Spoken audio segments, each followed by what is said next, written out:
செய்தி. வணக்கம். விவி செய்திகளுக்காக ஊர் செய்திகள் வாசிப்பது ஸ்பெர்னா. ராணிப்பேட்டை மாவட்டம் ஷோலிங்கர் அடுத்த போலிப்பாக்கம் கிராமத்தில் சுமார் 40 லட்சம் மதிப்பில் கட்டப்பட்ட கிராம செயலக கட்டிடம் திறப்பு நிகழ்ச்சி நடைபெற்றது.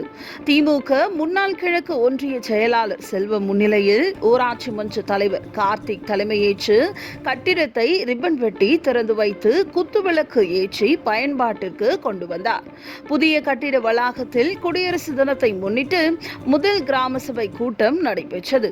76வது குடியரசு தின விழாவை முன்னிட்டு மகாத்மா காந்தி அவர்களின் திருவுருவத்திற்கு மாலை அணிவித்து மலர் தூவி மரியாதை செய்தனர். தொடர்ந்து தேசிய கொடி ஏற்றி வைத்து கொடி வணக்கம் செய்து பொதுமக்களுக்கு இனிப்பு வழங்கி கொண்டாடினார்கள்.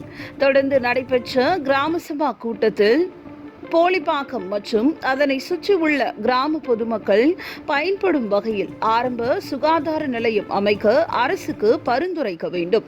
பல ஆண்டுகளாக கோரிக்கைகளாக அரசு உயர்நிலை பள்ளியை மேல்நிலை பள்ளியாக வேண்டும் என கோரிக்கைகளை அரசுக்கு பதில் கொடுக்க வேண்டும்.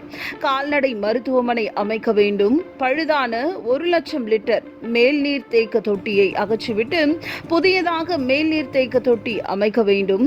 போலிப்பாக்கம் முதல் தாலிக்கால் வரை உள்ள 1000 ஏக்கர் பரப்பளவு விவசாய நிலங்களுக்கு பயன்படும் வகையில் ஏரிக்கரையில் ஜல்லி சாலை அமைக்க வேண்டும். விவசாயிகள் பயன்படும் வகையில் நிரந்தரமாக நேரடி நெல் கொள்முதல் நிலையத்தை அமைக்க வேண்டும் என கிராம சபை கூட்டத்தில் பொதுமக்கள் கோரிக்கை வைத்தனர். கூட்டத்தில் ஊராட்சி மன்ற துணைத் தலைவர் நாராயணன் மற்றும் வார்டு உறுப்பினர்கள் பொதுமக்கள் கலந்து கொண்டனர்.